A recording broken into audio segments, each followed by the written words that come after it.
Good morning everybody. एक बार फिर से आप सभी का स्वागत है आप सबके अपने YouTube channel fantasy crowd official पे, जो कि आज कवर करने जा रहा हूँ मैं मैच नंबर 52 ऑफ आईपीएल 2025, जो कि खेला जाएगा आरसीबी वर्सेस चेन्नई, जिसे हम साउदर्न डर्बी भी कहते हैं। भाई बेंगलुरु क्या खेल रही है यार। मतलब इस साल बेंगलुरु की वो स्थिति है ना, जो कि हर साल चेन्नई की रहती थी, और इस साल चेन्नई की वो स्थिति है जो कि हर साल बेंगलुरु की रहती थी। ठीक आज से एक साल पहले ये जो साउदर्न डर्बी हुआ था, जो आज होने वाला है, आज सुबह सुबह रिकॉर्ड कर रहा हूँ कि ये जो होने वाला है, तो उस दिन का मैच मैं आप लोगों को याद दिलाना चाहूँगा। जिसको जिसको याद होगा कमेंट में बोलना, या फिर अगर याद आया होगा कि आरसीबी ने प्लेऑफ में क्वालिफाई किया था, ठीक आज ही का दिन था अगर मैं गलत नहीं हूँ तो, और वो भी चेन्नई को हरा करके।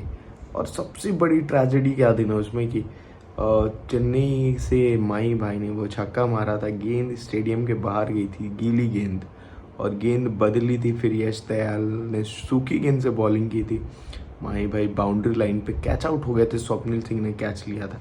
तो बहुत इंटरेस्टिंग चीज़ें हुई थी। और फिर से एक बार स्वप्निल सिंह बोल रहा हूँ, साउदर्न डर्बी होने वाला है, लेकिन इस बार ये मैच होने वाला है एम चिन्नास्वामी स्टेडियम पे, जो कि बेंगलुरु का होम ग्राउंड है, जो कि यूनिवर्सली जाना जाता था हर साल रन बनाने के लिए। इस बार रन भी बन रहे हैं और विकेट्स भी मिल रहे हैं, कौन से लेंथ वाले बॉलर चल रहे, सब बात हम करेंगे। वीडियो में अंत तक बने रहना, और सबसे ज़रूरी चीज़ कि वीडियो में बने रहना, और फाइनल टीम के लिए लास्ट मोमेंट अपडेट के लिए टेलीग्राम चैनल, जिसका लिंक है दोनों साइड, लिंक नहीं स्कैनर मिल जाएगा, और इंस्टाग्राम पे, जो कि बहुत ज़रूरी है। वहाँ पे भी आज से रील्स वगैरह आने लगेगी, बहुत सारे अपडेट्स आएंगे। तो उम्मीद करता हूँ आप लोग वहाँ पर भी ज्वाइन करोगे, और बहुत सारे अपडेट, टीम्स, न्यूज़ इंस्टाग्राम पे भी बहुत ज़्यादा कवर करने की कोशिश करूँगा। और लिंक आपको मिलेगा या तो स्कैनर के थ्रू जाओ, या फिर फर्स्ट कमेंट में पिंड है, और या फिर डिस्क्रिप्शन में भी मिल जाएगा। तो सारी बातें होगी काम की चीज़ें। हम मतलब काम की चीज़। अब आ रही है एम चिन्नास्वामी स्टेडियम पे मैच नंबर 52 खेला जा रहा है। तो अब दोनों टीम के बारे में बात करने से पहले सबसे पहले मैं बात करूँगा वेदर फोरकास्ट की, जो कि दिख रहा है सेम वैसे मैच होने का जो कि पंजाब के खिलाफ आरसीबी ने खेला था। रेन फोरकास्ट है, हल्का सा है लेकिन है ज़रूर। अगर रेन फोरकास्ट होता है तो बैटर्स को सीवीसी मत करना चाहिए। आप सपना 11 पे खेल रहे हो या फिर कहीं भी खेल रहे हो, अगर रेन फोरकास्ट नहीं होता है तो ठीक है। वैसे कंडीशन में 2 बॉलर्स बताऊंगा, 3 बॉलर्स। मुझे अभी तक चेन्नई से कोई कप्तानी मटेरियल नहीं मिला जडेजा को छोड़ के, जो कि सेफ है और ऐसे विकेट पर सूट भी करेगा। बाकी मैं बताऊंगा जब हम आगे बात करेंगे।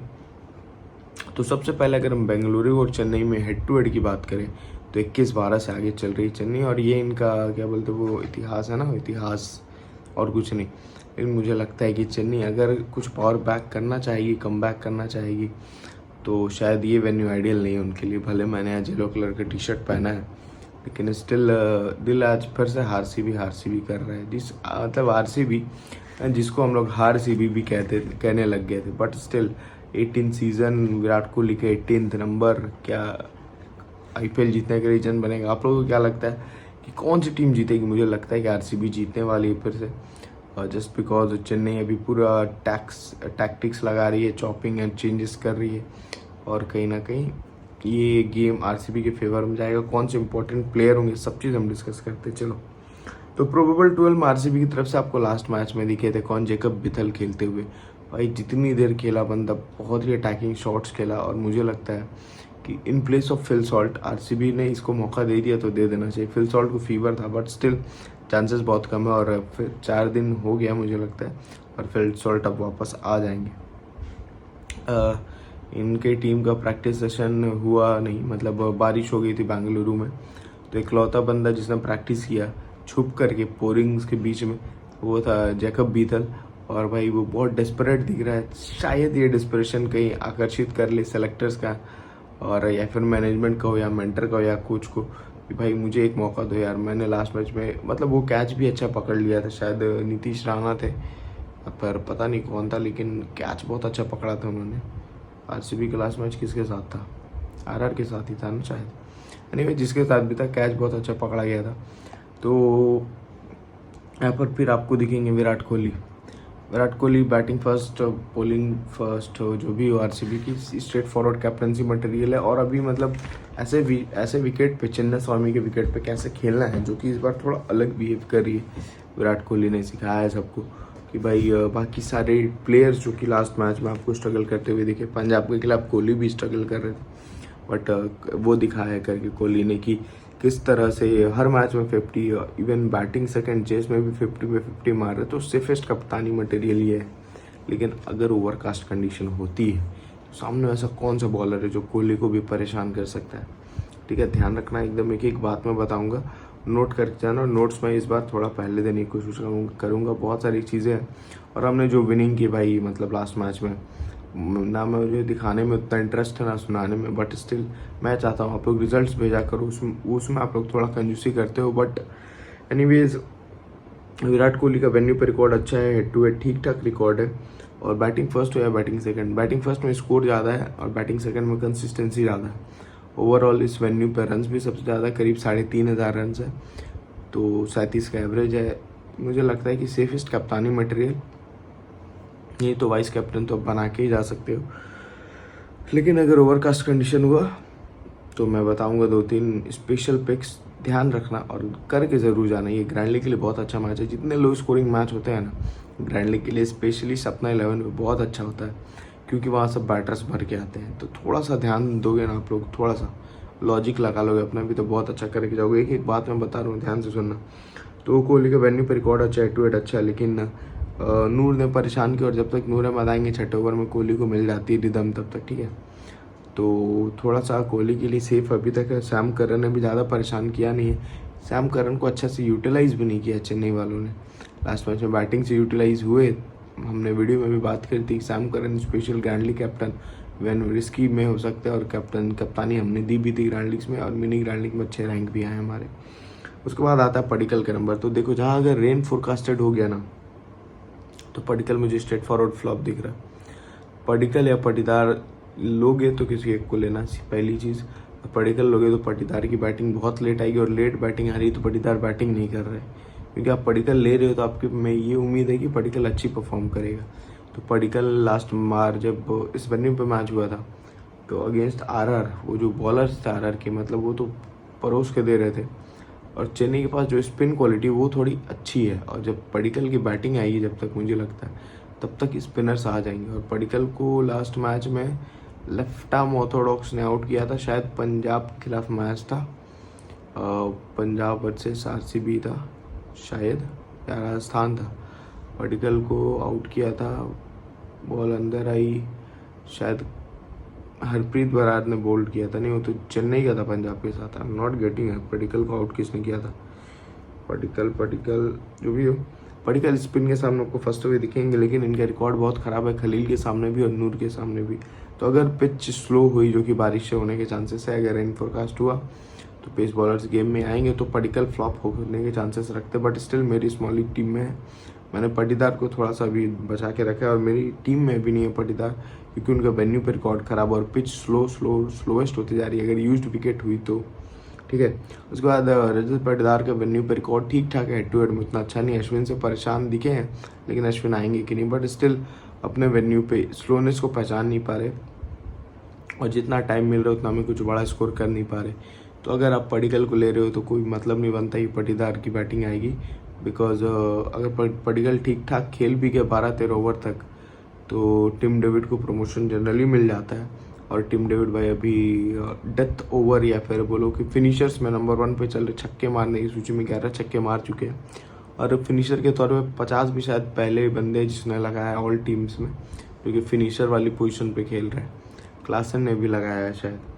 तो उसके बाद जितेश शर्मा फर्स्ट बैटिंग आती है ना भाई, तो दोनों को ड्रॉप करके एक आधी टीम में जब ओवरकास्ट कंडीशन होगा तब आप जितेश शर्मा को ट्राई कर सकते हो, ठीक है। थोड़ा सा कंडीशन के इवन जब हल्की फुल्की बारिश अगर आपको मैच से पहले भी दिख जाए, तो वेन्यू पे भले रिकॉर्ड ख़राब है, लेकिन पेस को बहुत अच्छा खेलते हैं, स्पिन को भी ठीक ठाक खेलते हैं, लेकिन पेस को बहुत अच्छा खेलते हैं। और सामने कोई वैसी क्वालिटी पेस नहीं है मिडिल ओवर्स में जब जितेश शर्मा की बैटिंग है, या डेथ ओवर्स में पथिराना हमें खूब पीट रहे हैं। कारण जब हम आरसीबी के बॉलर्स के बारे में बात करने जाएंगे, जो कि अब करने वाले हैं, वहाँ मैं बताऊंगा कारण कि कौन से बॉलर्स क्रूशियल होंगे। जैसे आज हमने क्रिस्टल क्लियर लाइव में डिस्कस किया था कि चांसेस एकदम हाई है ईशांत शर्मा इम्पैक्ट प्लेयर में आएंगे एकदम। वीडियो जब टॉस के टाइम हमने लाइव किया था उसमें अरशद खान, सदर सरफन अदरफड़ी से कोई गुंजाइश नहीं आएंगे तो ईशांत शर्मा ही आएंगे। तो ये थोड़ी क्योंकि रीज़न भी बताया था, अपराइट सीम वाले बॉलर्स अच्छा करते हैं और वहाँ पे सिराज को लंगर में विकेट मिल गया। एनीवेज सारी चीज़ें एक तरफ हमने क्लीन स्वीप किया, वो एक तरफ। उसके बाद आंखों में नींद। अब हम आगे बढ़ते हैं। टिम डेविड को नूर ने परेशान किया है, रोमारियो सेफर्ड। अगर इस मैच में हम देखें तो जो कि रजत पाटीदार जनरली करते नहीं अपनी कप्तानी में, वो लेफ्टी राइटी देख के बॉलिंग नहीं देते हैं। लेकिन ये जो मैचअप स्टार्ट हुआ है जो शुभमन गिल ने किया कि भाई नूर नहीं क्या साईं किसी को बॉलिंग ही नहीं दिया, मतलब पूरा 20 ओवर में एक बार भी बंदे पे ट्रस्ट नहीं आया, इतनी अच्छी बॉलिंग कर रहा है यार, उसका तुम करियर खराब कर रहे हो बस, और कुछ नहीं। आप लोगों को क्या लगता है कि शुभमन गिल ने किशोर को सही से यूटिलाइज किया कि नहीं? यार लेफ्टी है तो आप लेफ्ट आर्म ऑर्थोडॉक्स को बॉलिंग नहीं देखो, सीखो अक्षर पटेल से, लेफ्टी की विकेट लेकर के जा रहे हैं। सीखो कुणाल पांड्या से, मतलब रजत पाटीदार बॉलिंग दे रहा है और कुणाल पांड्या आ भी रहे, विकेट भी लेके जा रहे हैं। और एक बहुत ही अच्छा मतलब ये स्टार्ट्स है कि कुणाल पांड्या ने अभी तक 10 मैच में 13 विकेट लिए और एक भी मैच में जिसमें विकेट लिए हैं वो मैच हारी नहीं है आरसीबी। तो अगर आप आरसीबी विन बना रहे हो तो कुणाल पांड्या को रख लेना। और इम्पोर्टेंट क्यों है कुणाल पांड्या, वो जब हम चेन्नई की तरफ आएंगे तो भी आपको बताएंगे, तो बने रहना थोड़ा सा, ठीक है। कुणाल पांड्या यहाँ पे लेफ्ट आर्म ऑर्थोडॉक्स 2-3 ओवर मुझे देख सकते हैं। रोमारियो सेफर्ड, अगर कुणाल पांड्या की बॉलिंग नहीं आती है, स्पिन से वैसा कुछ नहीं मिलता है पिच से, तो रोमारियो सेफर्ड का रोल बढ़ जाएगा बैटिंग से भी बॉलिंग से भी, खास करके बैटिंग फर्स्ट और बॉलिंग सेकंड में। तो बॉलिंग सेकंड में ये काम आप ट्राई कर सकते हो कि कुणाल को ड्रॉप करके रोमारियो सेफर्ड को ट्राई कर ले, ठीक है। भुवनेश्वर कुमार 4 ओवर डाल रहे और क्रूशियल ओवर डाल रहे। भुवनेश्वर कुमार के साथ मुझे क्या लगता है ना होगा कि अगर ये पावर प्ले में डालने आएंगे तो सामने जो हिटर्स है ना दो टॉप ऑर्डर में, शेख राशिद और आयुष मात्रे, पहले ओवर में मारने वाले भुवनेश्वर कुमार को, और जब ये मिडिल ओवर या डेथ में आएंगे तो फिर इन्हें विकेट मिलेगा, ऐसा मुझे लगता है। हो सकता है पावर प्ले में मिल जाए, लेकिन ये चांसेस थोड़े से कम है। आयुष मात्रे और शेख राशिद इनके ऊपर अटैक करने जाएंगे ज़रूर। उसके बाद आते हैं यश दयाल, इनके साथ वही कंडीशन है कि जब ये छठा ओवर डालने आते हैं जनरली पावर प्ले का, अगर वहाँ पे आएंगे तो इन्हें विकेट मिलने के चांसेस है, जिसको लोग मैक्सिमाइज करने का देखते हैं, तो वहाँ पे यश दयाल के चांसेस बनते हैं। और मेरी टीम का भी पार्ट है because I M favouring RCB, तो मैं आरसीबी के पेसर्स तीनों लेके जाना चाहता हूँ, चाहे यश दयाल हो, चाहे one and only purple cap holder अभी शायद प्रसिद्ध कृष्णा हो गए, तो जो हेजलवुड हो, जो कि मेरे ओल्ड पॉइंट सिस्टम में कप्तान भी है। इवन आप सपना 11 पे भी ट्राई कर सकते हो, स्पेशली बॉलिंग सेकंड में तो पक्का ट्राई करना तीनों पेसर्स के साथ, मतलब आरसीबी का बॉलिंग लेकर के आरसीबी के टॉप 3 रख लेना स्ट्रेट फॉरवर्ड भाई, मतलब मज़ेदार मैच हो जाएगा वो। उसके बाद श्रेयस शर्मा ग्रैंडलिंग में मस्ट ट्राई है, आरसीबी का हर बॉलर ग्रैंडलिंग में मस्ट ट्राई है, विथ प्रॉपर रीज़न बताऊंगा मैं, ठीक है। अब मैं आता हूँ आरसीबी के बॉलर्स पे। फिल सॉल्ट को नूर ने परेशान किया है, इवन सैम करन ने भी परेशान किया, लेकिन एक इम्पॉर्टेंट चीज़ जो मैं बताना चाह रहा था हेजलवुड के बारे में और इस पिच के बारे में, इस पिच पर कैसे बॉलर चल रहे हैं।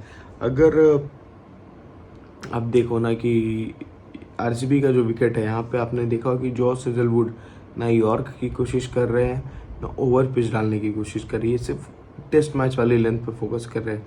और यहाँ पे वेन्यू पे अभी तक सबसे ज़्यादा विकेट इन्होंने लिया भाई, और यहाँ पर वो रेगुलर करके दिखा रहे 4 विकेट 3 विकेट 2 विकेट। और सबसे बड़ी बात क्या है ना, ये पावर प्ले में आएंगे, इसलिए मैंने सीएसके के ओपनर्स को फ्लॉप शो में रखा है, लेकिन एक ग्रैंड लीग टीमों ने रख भी लेना, क्या पता बैटिंग विकेट हो गया और वो चल गया।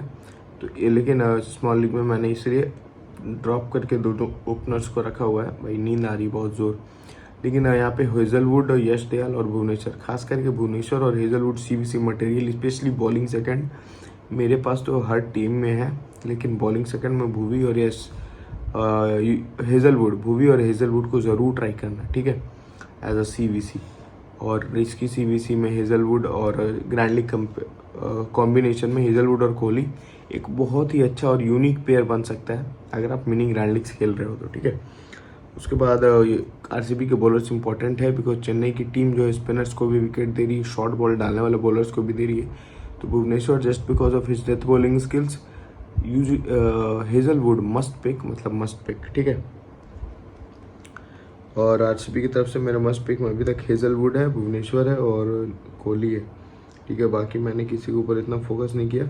फिल सॉल्ट खेलेंगे तो अभी 3 इधर से मैंने बताया आपको। कुणाल भी चौथा रख ही लो, बिकॉज सामने वाली टीम में लेफ्टी ज़्यादा हैं, बट स्टिल मैं उन्हें बैक कर रहा हूँ, बिकॉज मुझे लगता है कि आरसीबी के स्पिनर्स सीएसके के हिटर्स के सामने विकेट लेकर के जाएंगे। उसके बाद नंबर आता है अब चेन्नई की तरफ से प्रोबेबल 12 हम देखें तो शेख राशिद और आयुष मात्रे, ठीक है। ये दोनों ओपन करते हुए दिखेंगे और सामने बहुत क्वालिटी पावर प्ले बॉलिंग है भाई। और मुझे लगता है कि हेजलवुड और भुवनेश्वर को मारेंगे और हेजलवुड पर अटैक करने जाएंगे तो विकेट मिलने वाला। टॉप स्टिकर पे बैठ के लगेगा, बॉल हो जाएगी खड़ी और ये चांस होता है आयुष मात्रे के साथ। और शेख रशीद स्ट्रेट खेलने की कोशिश कर रहे हैं, आयुष मात्रे पैर नहीं निकाल रहे हैं, तो जगह से नहीं हिलोगे तो भाई फंसाएंगे आपको हेजलवुड, मुझे ऐसा लगता है। Sam Curran important with ball, importance with bat, और जिस पोजीशन पे आ रहे हैं उस पोजीशन पे मुझे लगता है कि बेंगलुरु के स्पिनर्स आ जाएंगे। और स्पिनर्स को अभी तक अच्छा खेला इन्होंने। लास्ट मैच आपने देखा पंजाब के खिलाफ हरप्रीत बरार को अच्छे लंबे लंबे छक्के मारे, चहल को मारे छक्के, तो इस चीज़ का थोड़ा ध्यान रखना। चेन्नई के सामने जो लेट बॉलिंग कर रहा है डेथ ओवर में, उसको विकेट मिल रहा है। तो इधर से शायद आपको कुणाल पांड्या ने भी एक बार डेथ में बॉलिंग करके 4 विकेट लिए हुए, इसीलिए मैं कुणाल पांड्या को मस्ट में रख रहा हूँ, बिकॉज वो कभी भी आ रहे हैं और हेजलवुड विकेट टेकर के तौर पे आ रहे हैं। उसके बाद रविंद्र सिंह जडेजा और सैम करन, दोनों का वेन्यू पर रिकॉर्ड खराब है, हेड टू हेड अच्छा है, लेकिन दोनों मेरी टीम का मस्ट पार्ट है। इवन सैम करन और जडेजा मेरी only captaincy pick from Chennai side. अगर आप सोच रहे हो रखने का तो रख सकते हो, बिकॉज बैटिंग से पॉइंट आपको देंगे और सामने राइट हैंडर जितने सारे हैं इनके 4 ओवर मुझे कंफर्म दिख रहे हैं। और पिच भी अगर बिहेव कर गया तो जडेजा को एक आध विकेट लेते हुए आप देख सकते हो। डेवाल्ड ब्रेविस मेरा must pick, another must pick है और मैं इन्हें छोड़कर नहीं जाने वाला, because I am dropping top order. तो कोई तो रन बनाएगा चेन्नई की तरफ से, और इस वेन्यू पर चेन्नई के आरसीबी के स्पिनर्स उतना खास कर नहीं रहे, बिकॉज चेन्नई की टीम स्पिनर्स को विकेट दे रही है, लेकिन सामने कोई लेने वाला तो होना चाहिए। तो आरसीबी के स्पिनर्स के सामने मैंने डेवाल्ड ब्रेविस को बैक किया है and I think he could be a big differential. तो डेवाल्ड ब्रेविस के आने से सबसे बड़ा नुकसान हुआ है शिवम दुबे को, और शिवम दुबे का फ्लॉप शो इसीलिए चल रहा है कि वो नीचे आ रहे हैं और हिट नहीं कर पा रहे, और डेथ में आएंगे अगर वो बैटिंग करने तो फिर से मुझे लगता है कि शिवम दुबे फ्लॉप होंगे, भले उनके हेड टू हेड रिकॉर्ड अच्छा है।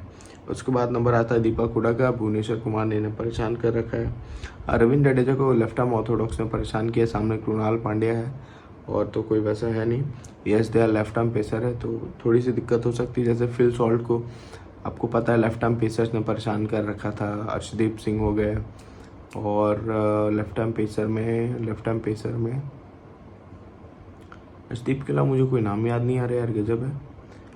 आप लोग बता दो तो कमेंट में, मुझे जब याद आएगा तो मैं फिर बोलूँगा। लेकिन लेफ्ट आर्म पेसर्स ने बहुत बार प्लम किया है, अर्शदीप का नाम बार बार आ रहा है मुझे, और खलील अहमद हो गए जो कि सामने वाली टीम में है। बताओ यार, मैं स्टार्क हो गए, स्टार्क को भले ही मारा था इन्होंने 11 बॉल पर 25 रन, आउट नहीं हुए थे, लेकिन जो तेज पेस के साथ अच्छी खासी स्विंग से बॉलिंग करने वाले खलील अहमद पर क्रैम्प भी हो रहा था, तो ये विकेट सूट करेगी। दिल्ली वाली विकेट बैट बॉलर को इतना सूट नहीं करी थी, लेकिन ये वाला जो विकेट है ये लेफ्ट आर्म पेसर्स को, स्विंग वाले बॉलर्स को सूट भी करेगी, ध्यान रखना। इसीलिए हेजलवुड स्विंग के किंग है, भुवनेश्वर कुमार स्विंग के किंग है, another one is Khaleel Ahmed. तो दीपक हुडा मुझे यहाँ पे फ्लॉप दिख रहे हैं, मैं ज़्यादा उन्हें नहीं बोलूँगा, लेकिन ग्रैंड लीग्स में ट्राई कर लेना ब्रेविस के साथ। एमएसडी वेन्यू पे रिकॉर्ड अच्छा है, और आरसीबी के सामने सबसे ज़्यादा रन किसी ने मारे हैं तो वो है एमएसडी। चेन्नई के खिलाफ तरफ से 894 रन है इनका, और मुझे लगता है कि इस मैच में 900 तो हो जाना चाहिए, इनकी बैटिंग आ ही जाएगी। और विकेट कीपिंग सेक्शन में अगर आप रिस्क लेना चाहते हो तो इन पर बिल्कुल ले सकते हो, बैटिंग फर्स्ट हो बैटिंग सेकंड हो। ये वेन्यू बहुत छोटा है, 3-4 छक्के मार के और एक आधे स्टंपिंग भी करके, बिकॉज विकेट कीपर्स बहुत इंपॉर्टेंट हो जाते हैं लो स्कोरिंग मैच में, कैचिंग से, स्टंपिंग से, रनआउट से। तो ये एक स्ट्रैटेजी आप ग्रैंड लीग में यूज़ कर सकते हो कि फिल सॉल्ट विकेट कीपिंग नहीं कर रहे, जितेश शर्मा और धोनी दोनों कर रहे हैं, तो आप ये एक स्ट्रैटेजी ले करके एक टीम में सॉल्ट और जितेश को रख लेना आरसीबी फेवर वाले में, या फिर एक टीम में जितेश और एमएसडी को रख लेना जिसमें 7-4 या 6-5 इन फेवर ऑफ आरसीबी बना रहे हो। बेसिकली 7-4 ही बनाओगे तो ज़्यादा बेहतर है, जो कि मैं भी सोच रहा हूँ अभी, क्योंकि मुझे 4 प्लेयर चाहिए था और 4 प्लेयर लगता है मिल गए मुझे, 1 2 3 4 नहीं 5 प्लेयर मिल गए यार। 5 प्लेयर मिल तो गए हैं, लेकिन 6-5 जाने का मन नहीं है मेरा। उसके बाद नंबर आता है मैथिशा पथिराना का। भाई तो इस पिच पे जो भी यॉर्कर डाल रहा है, अगर आपको मैं याद दिलाना चाहूँ तो राजस्थान रॉयल्स इस विकेट पे आई थी खेलने। जोफ्रा आर्चर ने विराट कोहली को परेशान किया, एज लगा, विकेट्स मिस हुआ, कैच ऑलमोस्ट रियान पराग ने ड्रॉप किया, तब सब कुछ हुआ विराट कोहली के साथ। क्यों? क्योंकि वो लेंथ वाली बॉल डाल रहे थे, शॉर्ट बॉल डाल रहे थे, थोड़े खींच के डाल रहे थे, हेजलवुड वाली लेंथ, ठीक है। तो विराट कोहली के सामने वो लेंथ डालने का हिम्मत है सिर्फ खलील अहमद को, मतलब जनरली वो यही लेंथ डालते हैं, इसी पे उन्हें विकेट मिलता है। तो इसीलिए मुझे लग रहा है कहीं ना कहीं कि कोहली 20, 30, 25 रन बना आप तो लेंगे। अगर ओवरकास्ट कंडीशन नहीं हुई तभी कोहली चलेंगे। तो इस चीज़ का थोड़ा सा ध्यान रखना कि कैप्टनसी मत देना, वाइस कैप्टनसी बिल्कुल आप दे सकते हो, लेकिन स्मॉल लीग में तो वो भी देना ही पड़ेगा, लेकिन ग्रैंड लीग में ज़रूर इस लॉजिक के साथ टीम बना करके जाना, ठीक है। अब खलील अहमद, नूर अहमद मेरा मस्ट पिक है और इन दोनों के ऊपर कोई ज़्यादा बहस नहीं। Anshul Kamboj, the biggest grand league differential, वो भी हार्ड लेंथ वाली बॉल डालते हैं, तो वो भी यहाँ पर खास करके पावर प्ले में आएंगे तो सॉल्ट का विकेट उन्हें भी मिल सकता है। नाम याद रखना, अंशुल कंबोज, LBW या बोल्ड मार दे सॉल्ट को तो कंफ्यूज मत होना, ठीक है। खलील अहमद नहीं मार पाए तो उनका प्रेशर में अंशुल कंबोज को चलाना ही जाएंगे और ये पावर प्ले में आपको विकेट लेते हुए दिख सकते हैं। अब नोट्स क्या बोलते हैं, तो नोट्स की तरफ जाते हैं। तो बेंगलुरु में लास्ट 2 हेड टू हेड जीती है, last 2 head to head, sorry Bengaluru venue में नहीं, बेंगलुरु की टीम अपना लास्ट 2 हेड टू हेड जीती है। लास्ट स्टील वाला स्पेशल है, मैंने बताया था वो यश दयाल के ओवर में जो आउट हो गया था MS धोनी छक्का मारने के बाद, गेंद स्टेडियम से बाहर चली गई थी। दूसरी बात कि ये लोग ट्रेनिंग सेशन कर नहीं पाए, और जो ट्रेनिंग सेशन था उसमें सिर्फ बेथिल ने प्रैक्टिस की, अब बारिश हुआ था, ये ऑप्शनल ट्रेनिंग सेशन था, कंपलसरी नहीं था। स्पिनर्स ऑफ RCB मस्ट है इंडियल, लेकिन वैसा कोई क्रूशियल स्पिनर नहीं है तो यहाँ पे कोई सेंस नहीं बनता, बट स्टिल श्रेयस शर्मा जो कंटेनर का काम कर रहे, रन रोकने का काम कर रहे, उनको विकेट मिल सकता है। तो ग्रैंड लीग में ज़रूर ट्राई करना श्रेयस शर्मा को, कुणाल पांड्या को एक ही टीम में, और हेजलवुड तो मस्ट है भाई, हर टीम में हेजलवुड आप पे मस्ट है। और उसके बाद ग्रैंड लीग CVC पेयर, मैंने जो पहले बताया कोहली और हेजलवुड को, और हेजलवुड एंड भुवी, ये 2 पेयर होने चाहिए आपके, और उसमें मैक्सिमम 7 प्लेयर मिनिमम तो होने चाहिए RCB के, 6 से कम तो बिल्कुल नहीं, ठीक है। कोहली लव्स वेन्यू, फॉर्म में भी अच्छा है और चेन्नई के खिलाफ रिकॉर्ड भी अच्छा है, ठीक है। तो कोहली एकदम straight forward bias captain material मेरे लिए अभी तक है। सपना 11 पे आप लोग चाहो तो कप्तानी भी दे सकते हो, बिकॉज सपना 11 पे बटर्स को पॉइंट ज़्यादा है। ओल्ड पॉइंट पे हेजलवुड, भुवनेश्वर, कोहली, इन तीनों को CVC, रविंद्र जडेजा चौथे CVC ऑप्शन। रजत स्ट्रगलिंग एट वेन्यू, लेकिन एक बात और, रजत वेन्यू पे स्ट्रगल तो करते, लेकिन CSK वो टीम है जो जिसका फॉर्म नहीं है उसको फॉर्म में वापस लाने का काम कर रही है। तो रजत ये बिल्कुल ये काम कर सकते हैं, लेकिन उससे पहले देवदत्त पडिक्कल आ रहे हैं, तो देवदत्त पडिक्कल या रजत में से जिसको एक को रखना। मैं फिलहाल रजत को रखने का सोच रहा हूँ, लेकिन गेम टाइम पे क्या मूड करेगा वो में देखते हैं हम। और पिच क्या बोलती है, पिच अगर थोड़ा भी स्ट्रगल वाला हुआ तो हम रजत की तरफ चल जाएंगे, अगर थोड़ा भी ईजी बैटिंग हुआ तो पडिक्कल भी अच्छे फॉर्म में, उनको हम रख लेंगे। CVC ऑप्शन मैंने बता दिया, कोहली, हेजलवुड। और चेन्नई की तरफ से अगर हम बात करें नोट्स के, तो struggling and throwing most wickets to short balls in power play, इसीलिए पावर प्ले में विकेट दे रहे हैं। सामने हेजलवुड है, शॉर्ट बॉल के मास्टर, तो मुझे लगता है ये पावर प्ले में इजीली मिल जाएगा विकेट। स्टाम का रन भी फ्लॉप हो सकते हैं, ध्यान रखना, बिकॉज बॉलिंग से उनका उतना उम्मीद नहीं मुझे। और वो शॉर्ट बॉल जो है हेजलवुड का नेचुरल स्ट्रेंथ है। Struggling against spin, lose most wickets against spin this season, इस सीजन सबसे ज़्यादा किसी ने स्पिन को विकेट दिए तो वो चेन्नई है। ओवर हिटिंग के चक्कर में उनके स्पिन बैशर जो हैं शिवम दुबे, वो भी भाई बहुत ही फालतू खेल रहा, मतलब बहुत फालतू। नाथन एलिस अगर खेलते भाई, अब पथिराना की जगह खिला लो, पथिराना यॉर्कर मारते रहेंगे और RCB के हिटर्स उन्हें पेलते रहेंगे, तो पथिराना की जगह क्रिस्टल क्लियर आप ले आओ नाथन एलिस को, चूँकि आपके लिए डिफरेंशियल पिक साबित हो सकती है इस वेन्यू पर। तो अगर आएंगे तो हमारी टीम का भी पार्ट होंगे, देखते हैं, ट्राई तो करेगी CSK, शायद ये ट्राई भी बन जाए। ग्रैंड लीग खेल रहे हो तो फर्स्ट बॉलिंग हो या सेकंड बॉलिंग, अंशुल कंबोज को एक टीम में ज़रूर ट्राई करना, और सिर्फ CVC रविंद्र जडेजा ही होंगे, और जिसको रिस्क लेना है कुरन को ले सकते हो, लेकिन ये बैटिंग वेन्यू नहीं है, उतना बैटिंग से मैं कुरन की उम्मीद नहीं रख रहा हूँ। तो उम्मीद करता हूँ आपको जितना बताया था नींद में झोंकते हुए सब कुछ मैंने बता दिया। बाकी अगर लाइव आना होगा तो आप लोग कमेंट कर देना कि भाई लाइव भी आ जाना एक बार। कल थोड़ा मुश्किल है सैटरडे, बट स्टिल आपके कमेंट्स होंगे तो मैं आने की कोशिश ज़रूर करूँगा। तो उम्मीद करता हूँ आपको समझा पाया, बता पाया। तो आप लोगों ने वीडियो को लाइक कमेंट प्यार सब्सक्राइब नहीं किया तो फिर दिक्कत वाली बात है। मिलते हैं नेक्स्ट वीडियो में। बहुत नींद में हूँ, लेकिन जो बात बताई वो एकदम सीरियस थी, तो उसको इग्नोर मत करना। मिलते हैं नेक्स्ट वीडियो में, तब तक के लिए ऑल द बेस्ट।